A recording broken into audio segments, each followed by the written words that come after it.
гэрэл ба харанхуй гэсэн сэдвийн хүрээнд чухам ямар хүмүүс Бурханы жинхэнэ ард түмэн юм бол Библиэд гарч байгаа гэрэл нь чухам юуг заадаг юм бол гэдгийн талаар өнөөдөр хамтдаа судлая.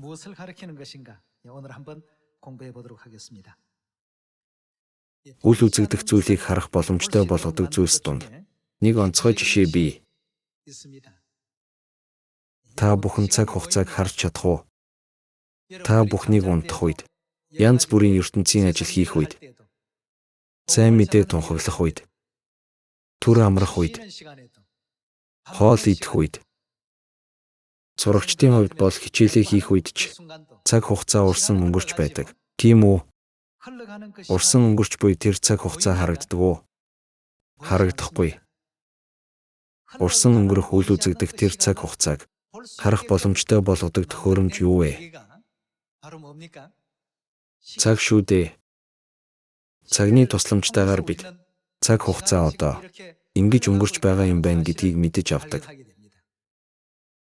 Үүн шиг Бурхан Библиэр дамжуулан сүнслэг ертөнцийг ухааруулдаг. Зөвхт хүн ба хорон муу хүн, Тэнгэрийн хаанчлал явах хүн ба Тэнгэрийн хаанчлал явж чадахгүй хүн, Бурханы ажил ба Сатаны ажил гээд энэ сүнслэг ертөнцийн зүйлс буруу хэмжээст ертөнцид амьдардаг бидэнд харагдахгүй, мэдрэгдэхгүй. Яг энэ харж мэдэрч чадахгүй байгаа зүйлийг хардаг болгодог хэрэгсэл нь Бурханы өгсөн Библи биш үү? Тэгэхээр Библийн тусламжтайгаар үл үзэгдэх ертөнцийг бид байнга харж, шалгаж баталж, мэдэх ёстой. Цаг гихчийг зохион бүтээхээс өмнө хүмүүс Тэнгэрийн эрхсийн хөдөлгөөн өөрчлөлтийг мэдэрч илрүүлэхээс өмнө бол цаг хугацааны урсгалын тухай ойлголт байгаагүй. Үүн шиг сүнслэг ертөнцийн юмсийн тухайд ч мөн Бурханд итгэхгүйгээр, Библийн мэдлэггүйгээр сүнсний үл үзэгдэх ертөнцийн зүйлс оршин байдаг уу үгүй юу гэдгийг мэдэх огт боломжгүй. Тиймээс өнөөдөр та бүхэнтэй хамт гэрэл юуг илэрхийлдэг, харанхуй нь юуг илэрхийлдгийг, мөн аврагдах хүмүүст ямар онцлог байдаг гэж айлцсныг Библиэр дамжуулан судлая. Иохан 3 дугаар бүлгийн 16 дугаар ишлэлийн сургаалаас харцгаая.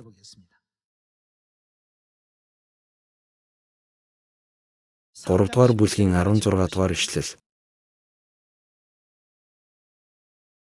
Бурхан ертөнцийг үнэхээр хайрласандаа цорын ганц хүүгээ өгсөн тул хүүд итгэдэг бүхэн мөхөхгүй, харин мөнх амьтаа байх болно. Учир нь Бурхан ертөнцийг ялахын тулд биш, харин түүгээр дамжуулан ертөнцийг аврахаар хүүгээ ертөнцид илгээсэн билээ. Түүнд итгэдэг нь яллуулахгүй, харин итгэдэггүй нь хэдийнэ. Яасан гэж байна?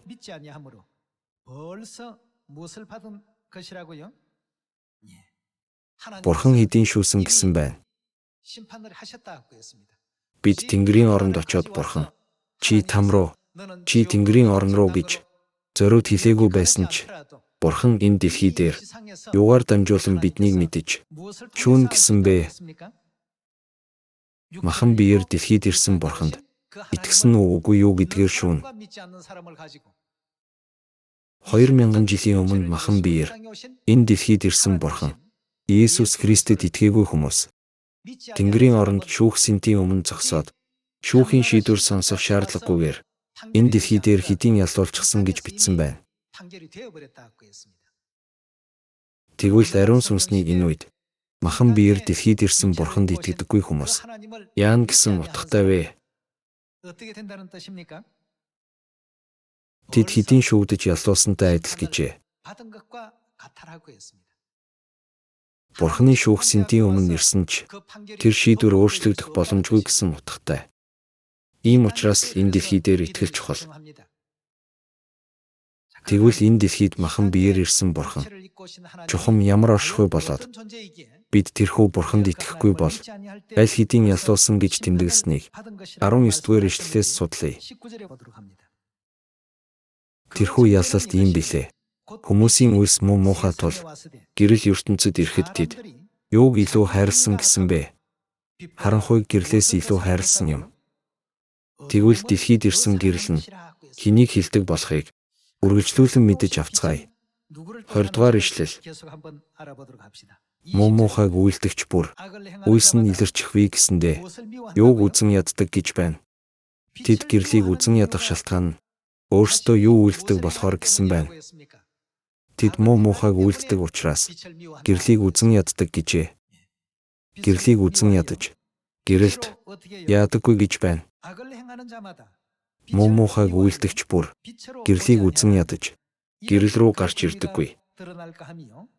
21-р ишлэл.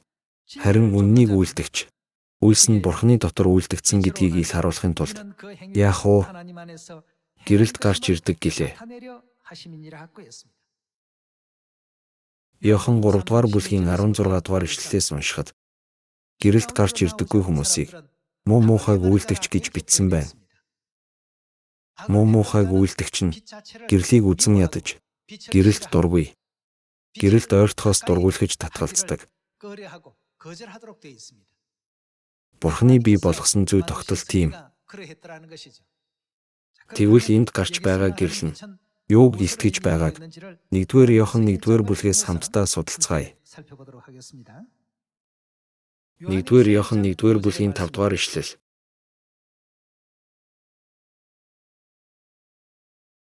Бурхан бол юу гэсэн байна? Гэрэл түүний дотор харанхуй огт үгүй гэдэг нь бидний түүнээс сонссон мэдээ бөгөөд та нарт тунхаглаж байна.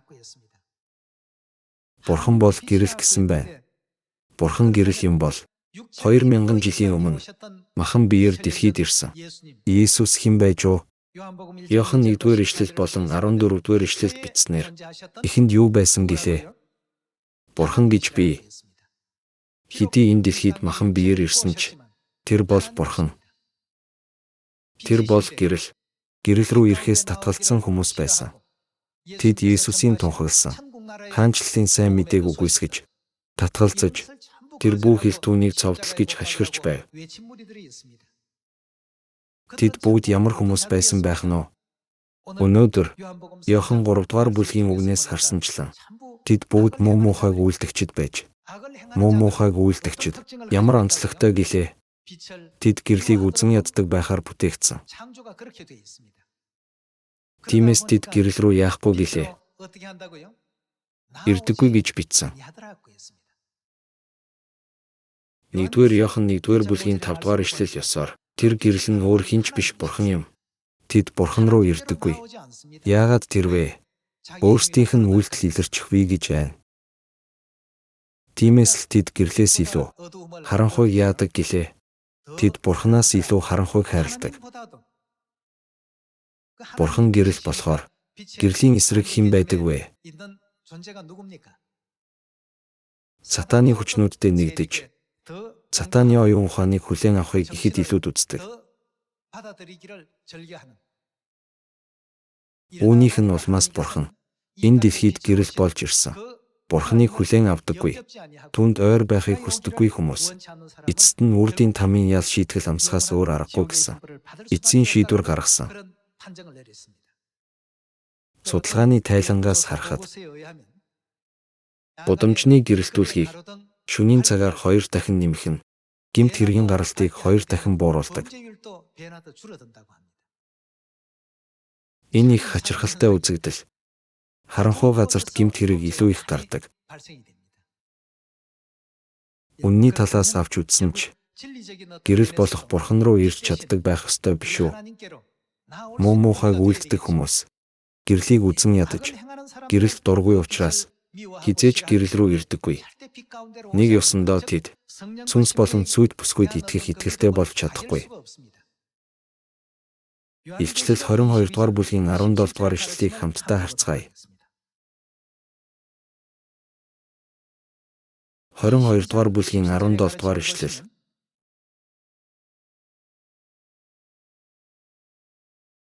Сүнс болон цүйд бүсгүй. Яагаарай гэсэн бэ?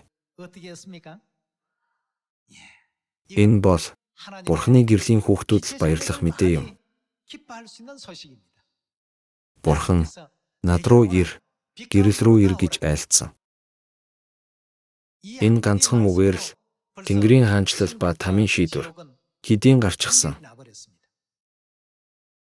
Хорон мууг үйлддэг хүмүүс хизээч ойртож чадахгүй.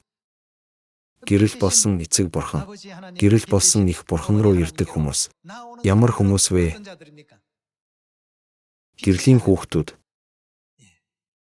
Тэд бол гэрэлд ирэх, гэрэл дотор байх дуртай хүмүүс гэж Библиэд тайлбарлаж байгаа юм.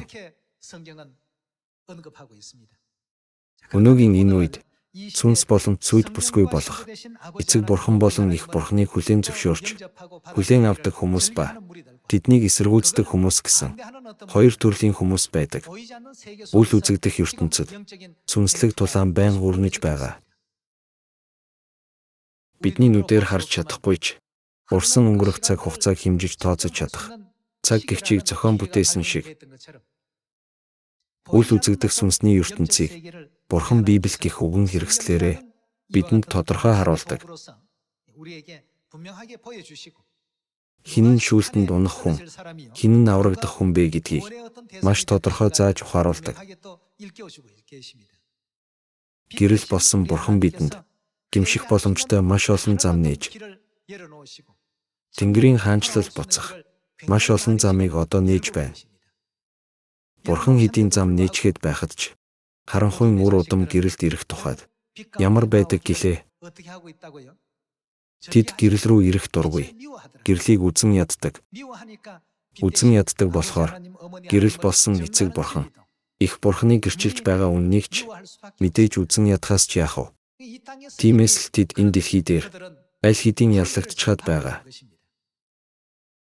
Эсвэргээрээ гэрэл дотор байх дуртай бид бүхнийг Бурхан мөнхийн Тэнгэрийн хаанчлалд оруулахын тулд өнөөдөр ч бат итгэл өгч, маргааш ч баттай итгэл өгч, гэрэл дотор байгаадаа баярлахтун, баяр хөөртэй бай гэж ухааруулсаар байна. Тэгвэл гэрэл болсон Бурхан 2000 жилийн өмнө энэ дэлхийд ирэхдээ ямар зам бэлтгэж бий болгосон юм бол? Иохан 12 дугаар бүлгийн 46 дугаар ишлэлээс харцгаая. Түрүүхэн бидний уншсан 1-р Иохан 1-р бүлгийн 5 дугаар ишлэлийг Бурхан бол гэрэл гэсэнтэй адилхан үг. Надад итгэгч бүрийг харанхуйд байлгахгүй тулд би ертөнцид гэрэл болон ирсэн. Махан биеэр дэлхийд ирсэн Бурхан гэрэл болон ирсэн боловч харанхуй дургүй байсан. Өөрийнх нь үйлдэл илэрчих вий гээд өнөө үед бид үннийг тунхаглаж энэ дэлхий дээр ирсэн гэрэл болох эцэг Бурхан их Бурханыг тунхаглахаар ямар ч шалтгаангүйгээр тэднийг үзэн ядаж дургуйлахдаг оршихуйнууд байдаг. Яагаад тэр үү? Тэд төрөлх мөн чанараараа гэрэлт дургүй байдаг. Нөгөө төвөр бид өнөөдөр энд байгаа маань өөрөө гэрлийг хайрлаж, гэрэлд баярлаж, гэрэл дотор байгаадаа баяртай байдгийг нэгэн нотлохоо болох юм. Тиймээс 46 дугаар ишлэлд айлцсанчлан надад итгэгч бүрийг өөрөөр хэлбэл энэ дэлхийд махан биеэр ирсэн Бурханд итгэгч бүрийг харанхуйд байлгахгүй тулд би ертөнцид гэрэл болон ирсэн. Үгийг минь сонсоод сахиагүй ч би түүнийг шүүхгүй. Би ертөнцийг шүүхийн тулд бус, харин ертөнцийг аврахын тулд ирсэн юм. Намайг голж, үгийг минь хүлээж Исавчийг шүүгч би. Хэлсэн үг минь эцсийн өдөрт түүнийг шүүнэ. Гэр бүлүүдээ махан биеэр энэ дэлхийд ирсэн эцэг Бурхан болон их Бурхан, Сүнс болон цүйд бүсгүй. Түрүүхэн үздсэн ишлэлд юу гэж айлтлаа? Ирээрэй гэж буй дүр зургийг Илчлэл 22 дугаар бүлгийн 17 дугаар ишлэлд харсан. Гэрэл рүү ирээрэй гэсэн үг биш үү? Гэвч хүмүүс ирдэггүй. Шалтгаан нь юу вэ? Тэд харанхуйд харьяалагддаг. Харанхуйг илүү хайрладагтаа гэрэл рүү ирэхийг хүсдэггүй. Учир нь тэд гэрэл рүү ирчихвэл тэдний бүх ич хүрэн илчлэгдэх болно. Нөгөөтэйгүр бид гэрэл рүү ирэх дуртай. Баяртай байгаа нь бидний бүх үйлс үйлдэлд Бурхан баярлаж таалдаг болохоор тэр гэж Иохан номд тодорхой дурдсан. Тэгвэл 2000 жилийн өмнө энэ дэлхийд гэрэл болон ирсэн Бурхан үнний ямар тогтолцоонд баярлсныг Еврей 5 дугаар бүлгийг нээгээд харцгаая. Одоо үл үзэгдэх зүйлийг биднийг хараг гэсэндээ Бурхан бидэнд ялгах чадвар өгч байна. Бид гэрэл болсон Бурханы хүүхэд мөн эсэх тухайд Бурханы зааж ухааруулсан дүр зургийг судлая. Еврей 5 дугаар бүлгийн 6 дугаар ишлэл. Бас өөр газар ямар хэрэгмийн дагуу вэ? Мелхизедекийн хэрэгмийн дагуу чи мөнхийн тахилч юм гэж айлдагч нь алдаршуулсан юм. 7 дугаар ишлэлийг уншийе.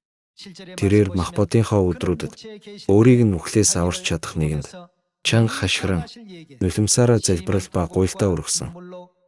Тэр имээдэг байсан тул Бурхан түүнийг сонссон билээ. Тэрээр хүүн байсан хэрнэ. Хүүн хэн бэ? Иесус биздээ. Зовсон зүйлсээсээ дуулуурт суралцсан. Тэр төгс болгогдсноороо өөрт нь дуулууртай байдаг бүхэнд мөнх авралын их үндэс нь болсон бөгөөд Бурханаар Мелхизедекийн хэрэгмийн дагуу хэн гэсэн бэ? Тэрүүн тахилчаар өргөмжлөгдөв. Иесусийг Бурханаар Мелхизедекийн хэрэгмийн дагуу тэрүүн тахилчаар өргөмжлөгдсөн гэсэн байна.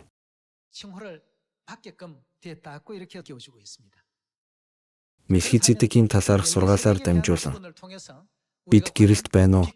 Эсвэл харанхуйд байна уу гэдгээ ялгах ёстой. Гэрэл болсон Иесусийг Мелхизедекийн хэрэгмийн дагуу тэрүүн тахилч гэсэн тул бид ч мөн гэрэлт байхыг хүсвэл Мелхизедекийн хэрэгм дотор баяртай байх ёстой. Харин дэлхийн хүмүүс би Библи уншдаг гэж хэлдэгч энэ хэсгүүдийг нь хасчихдаг. Үнэхээр хачин. Шинэ гэрээ гарч ирснээр тэдний ичгүүр илчлэгдэж ил болж байгаа. Тийм үү? Нэм гаргийн мөргөл нь Бурханы сургаал биш гэдэг нь тодорхой болсон. Христмас бол Бурханы сургаал биш гэдэг нь ч ил болж байгаа. Загал маань Бурханы сургаал биш гэдэг нь ч илчлэгдэж байгаа. Тэдний үйлддэг бүх мөргөлийн ёслол үнэн хэрэгтэй Бурхантай ямар ч хамаагүй. Харин Бурханд мөрөгдөг тахилын зан үйл гэдгийг Библи илчилж байгаа учраас Бурханы үг сонсох тусам тэд зовно. Иймээс тэд үнэн мөнийг олон нийтэд таниулахгүй тулд цаад хийж хавчдаг. Тийнхүү хүмүүст гэрэл рүү ирэхгүй. Гэрэлд ирээд хартал өмнө нь сахиж байсан нэм гаргийн мөргөл дими хоосон байсныг ойлгосон. Христмас тэмдэглэсэн маань дими хоосон байжээ. Загалмайч бас би өдийг хүртэл шүтэн шүтэж байжээ. Энэ бүх зүйл гэрэл рүү ирээд харахад бүгд илчлэгдсэн. Тиймээс Мелхизедекийн хэрэгм нь Бурханы томилсон албан үүрэг гэж Англи Библиэд тодорхой бичсэн байдаг. Иесус Бурханаар Мелхизедекийн хэрэгмийн дагуу тэрүүн тахилчаар өргөмжлөгдөв. Бурханаас бичлэн энэ албан үүргийг хүлээн авсан гэсэн үг. Мелхизедекийн хэрэгмийн талаар Эхлэл 14-р бүлгээс батлан харцгаая. Эхлэл 14-р бүлгийн 17-р ишлэл. Хидорламрыг хамсаатан хаадтай нь бут цохоод Авраамыг буцаж ирэхэд нь Содомын хаан Шавигийн хүндийд тэр нь хааны хүндий түүнийг ухтахаар хурч ирэв. Салимын хаан Мелхизедек юу аваад гарч ирсэн бэ? Мелхизедек гэдэг тахилч юу авч ирсэн бэ? Талхтаарс аваад гарч иржээ. Тэрээр хамгийн дээд Бурханы хэн бэ? Тахилч байв. Талхтаарс аваад Авраамыг өрөөхөөр гарч ирсэн. Харин тэрээр хамгийн дээд Бурханы тахилчийн үүргийг гүйцэтгэж байсан хүн. 19-р ишлэл. Авраамыг өрөөж хэлэхдээ Тэнгэр газрын эзэн, хамгийн дээд Бурхан Авраамыг өрөөх болтугай. Та нарын дайсныг гарч чин тушаасан. Хамгийн дээд Бурхан магтагдах болтугай гэв. Авраам түүнд бүх юмнаас 11-ийг өгчээ. 11 өргөж буй анхны дүр зураг энэ. 11-ийг мэдээж хинд өргөх ёстой вэ? Бурханд өгөх ёстой юмыг Авраам Мелхизедект бүх юмны 11-ийг өргөжээ гэсэн дүр зургийг Эхлэл 14-р бүлгээс харж байна. Энэ Мелхизедекийн тахилын тогтолцоог дагдаг. Тэрүүн тахилч хэн гэлээ? Есүс гэж Библиэд айлдсан. Ариун 3-ын синтийн нэгээр харуул. Ариун хүү Бурхан. Бурхан гэрэл болон дэлхийд ирээд Мелхизедекийн хэрэгмийн дагуу тэрүүн тахилчийн албан үүрэг гүйцэтгсэн. Гэтэл өнөө үед ням гаргийн мөргөл Христмас зэргийг Ромын эзэн хаан байсан нарны Бурханы тэрүүн тахилч католик сүмтэй хамтарч бий болгосон. Гэтэл Есүс ийм зан үйл огт хийгээгүй. Харин Мелхизедекийн тахилын тогтолцоог удирдах байсан. Тэрүүн тахилч байсан. Ямар тахилыг Бурхан баярлаж хүлээн авах бол Абелийн тахилыг уу, Каины тахилыг уу, Мелхизедекийн тахил уу, эсвэл нарны Бурханы тахил уу? Мэдээжийн хэрэг Мелхизедекийн тахилыг таалж хүлээн авна. Бурхан өөрөө үүнийг заах гэж энэ дэлхийд ирээгүй гэж юу? Тийм ч учраас Мелхизедек талх дарсаар Авраамыг өрөөсөн. Маш олон тахилч нар мал амьтны цус урсгаж, тэрхүү золиосын цусаар Бурханд тахил өргөж, мөргөл үйлддэг байсан үе. Харин Мелхизедек тэр үед их өвөрмөц байдлаар зөвхөн талх дарсаар мөргөл үйлдсэн байдаг. Тэгвэл ийм талх дарсны тахилын тогтолцооны тухайд Шинэ гэрээнд бидний гэрэл болсон Бурхан нэг ёсондоо Есүс Христ хэрхэн сургасныг Матай 26 дугаар бүлгийн 17 дугаар ишлэлээс харъя.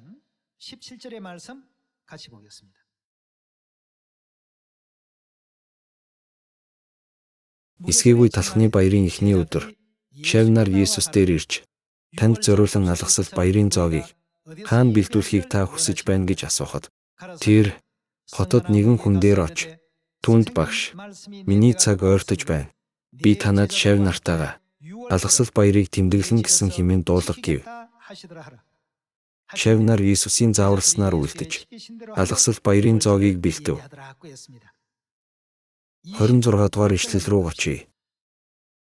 Адилхан алгасал баярын шөнө айлдсан үг байхаа.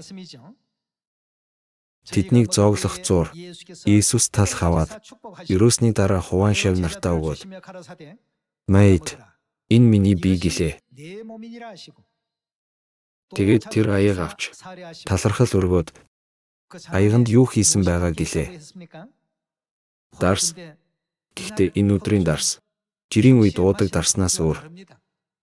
Ямар дарс билээ? Алгасал баярын дарс.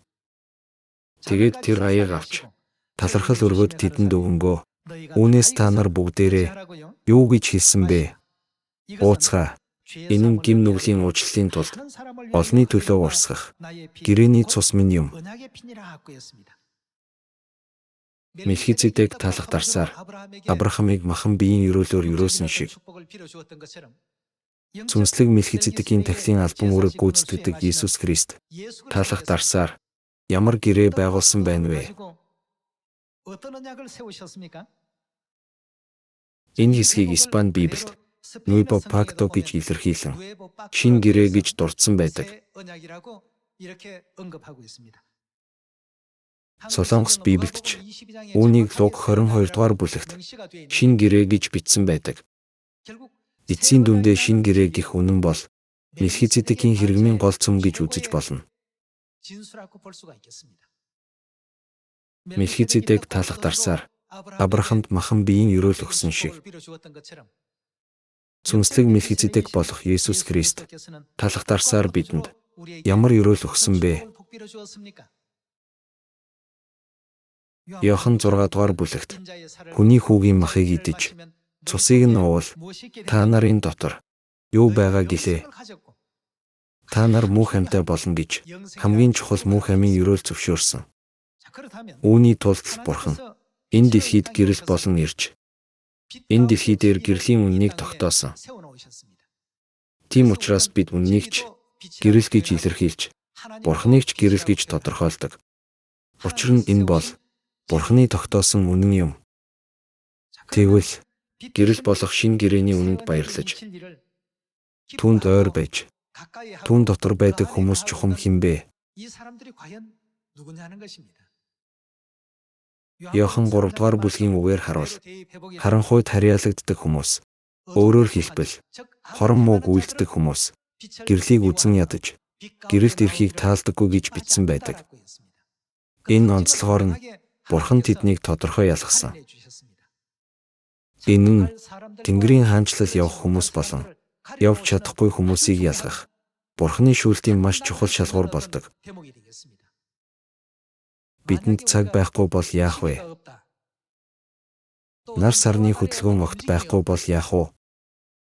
Хэрв тийм байсан бол бид цаг хугацааны урсгалыг мэдрэхгүй байх байсан. Ер мэдэрч чадахгүй. Яг үүн шиг Библи байхгүй байсан бол бид сүнснийхээ байдлыг харах боломжгүй байх байсан. Цаг хугацаа урсан өнгөрч байгаа ч үүнийг нотлох төхөөрөмж байгаагүй. Цаг зохион бүтээсэн болохоор хүмүүс хэдийн 1 сар өнгөрчхөж, агим халуун үе хэдийн өнгөрчхөж гэх зэргээр хүмүүс мэддэг болсон биш үү? Хэрвээ иймэрхүү систем байхгүй байсан бол бид насаач мэдэхгүй байх байсан.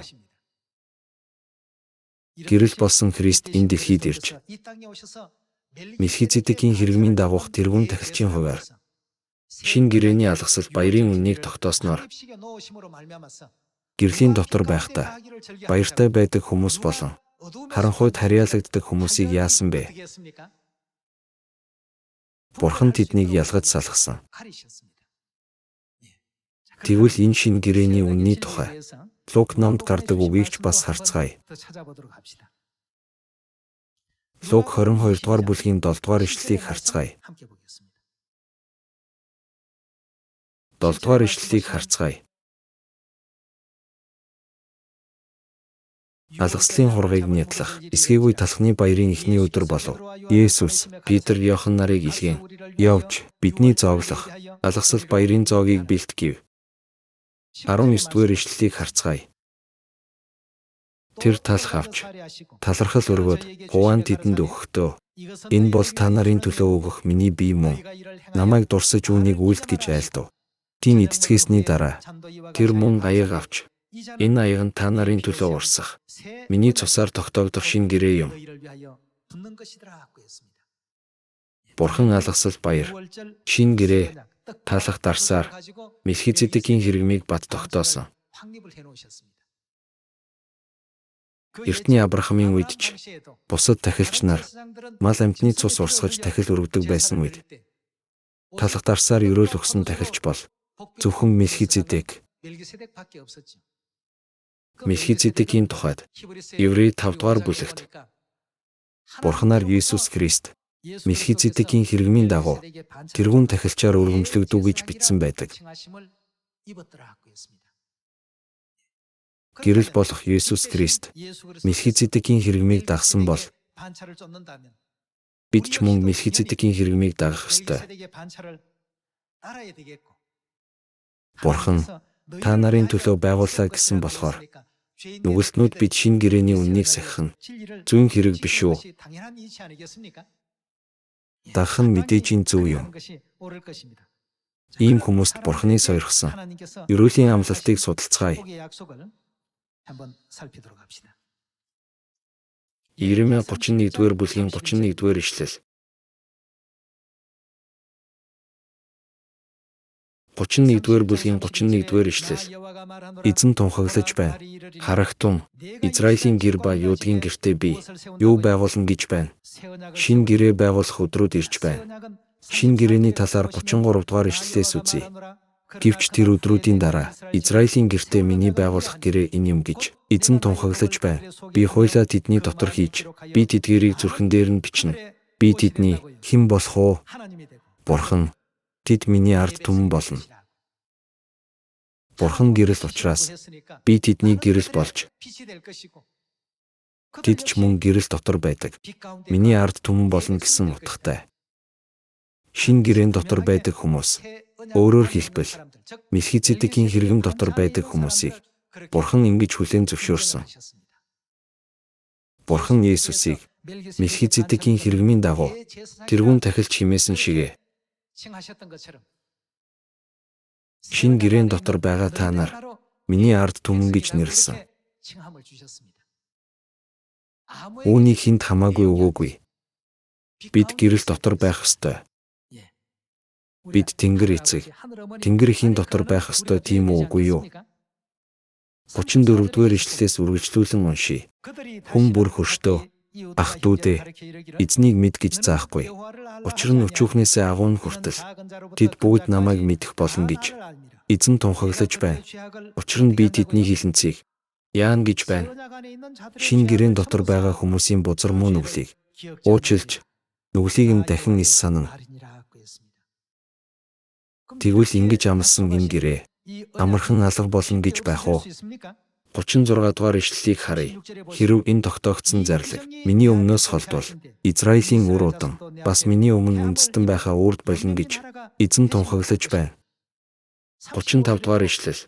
Гэрэл болгож өдрөөр нарыг шөнөөр сар болон оддыг тогтоогдсон зарилгаар өгдөг. Давалгааг нь хуржигнтал далайг хотоодог. Эзэн ингэж айлдаж байна. Нэр нь түг түмдийн эзэн. Энэ зарлагт өөрчлөлт орох уу? Хизээж өөрчлөгдөхгүй гэсэн баттай амлалт өгсөн. Иймээс та бид гэрэл дотор байхын тулд шинэ гэрээн дотор байх ёстой. Шинэ гэрээн дотор халахсал баярын үнэн дотор байх ёстой. Тийм үү? Тийм ч учраас Еврей 9-р бүлэгт шинэ гэрээнд мөнх өвийн амлалтыг хүлээн авахулна гэсэн байдаг. Өөрөөр хэлбэл биднийг Тэнгэрийн хаанчлалд оруулах Бурханы баттай амлалт гэсэн утгатай байхаа. Иохан 3 дугаар бүлгийн 19-р ишлэлийг дахин уншийе. Тэрхүү ялалт ийм билээ. Хүмүүсийн үйлс муу муухай тул гэрэл ертөнцөд ирэхэд тэд харанхуйг гэрлээс илүү хайрлсан юм. Муу муухайг үйлдэгч бүр үйлс нь илэрчихвээ гэсэндээ гэрлийг үзэн ядаж гэрэлд яадаггүй вэ? Ирдэггүй гэсэн байна. Яагаад тэр үү? Учир нь тэд гэрлийг хайрладаггүй. Тэдний мөн чанар ийм. Гэрэлд гарч ирдэггүй гэж 20 дугаар ишлэл тайлбарлаж байна. 21-р ишлэл. Харин үннийг үйлдэгч үйлс нь Бурханы дотор үйлдэгдсэн гэдгийг ил харуулахын тулд яадаг байх нь уу? Гэрэлд гарч ирдэг гэлээ. Сүнс болон цүйд бүсгүй ирээрэй гэж хэлэхэд тэд гэрэл болсон Бурхан руу ирдэг үгүй юу? Үнний дагуу амьдардаг хүн гэрэл рүү ирдэг. Биднийг их Бурхан гэж тунхаглахаар тийм үү? Их Бурхан гинэ хаана байдаг юм бэ? Библиэд байдаг. Библиэс харцгаая. Галаад 4-р бүлэг. Эхлэл номноос уншихаар тодорхой бичсэн байдаг биз дээ. Тиймээс үннийг үйлдэх сэтгэлтэй хүн гэрэл рүү ирдэг. Харин үннийг үйлдэгч үйлс нь Бурханы дотор үйлдэгдсэн гэдгийг ил харуулахын тулд гэрэлд гарч ирдэг гэлээ. Ингээд эцэст нь тэд Бурханы өгсөн шинэ гэрээний үннийг түнчлэн их Бурханыг ч эцэг Бурханыг ч хүлээн авдаг. Эцэг ихтэй уулзсан нь тэдний хувьд энэ дэлхийн юунаас ч илүү үн цэнтэй. Үүнээс илүү баяр баясгалан гэж үгүй. Үүнээс харахад гэрлийн хүүхдүүд бид ийм учраас л сайн мэдээг цаг үргэлж тунхаглах ёстой юм. Их Бурхан гэдэг үг хэлэхэд л зүрх сэтгэл нь ямар нэг байдлаар хариу үйлдэл үзүүлдэг нь гэрлийн хүүхдүүдийн онцлог гэж үзэж болно. Бурхан биднийг гэрлийн дотор байлгаж, гэрэл дотор байлгасан гэдгээ нүдэнд харуулж батлахын тулд Мелхизедекийн хэрэгэн болох шинэ гэрээний тогтолцоог бий болгон улмаар шинэ гэрээн дотор байгаа юу үгүй юу гэдгээр гэрлийн хүүхдүүд үү, харанхуйд харьяалагддаг хүмүүс үү гэдгийг ялгасан. Үрд мөнхөд гэрэл дотор байж эцэг эхийнхээ эрхэм хайрыг илүү их хүртэж, өрөөлч их аваарай гэж ах дүү эгч дүү нартаа захий. Өнөөдрийн энэ сургаалаас ивэл их авахыг хүсээд үгээ өндөрлөе. Баярлалаа.